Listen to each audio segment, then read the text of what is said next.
आकाशी चंद्र चांदण्या तोडून मी का आणल्या, मनाचा पाळणा करू बांधून घे जरा झुला, डोळ्यात तूच साजणी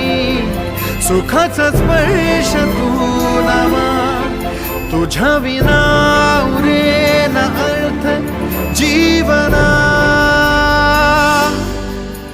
उजळे तुझ्या हसूने कणकण,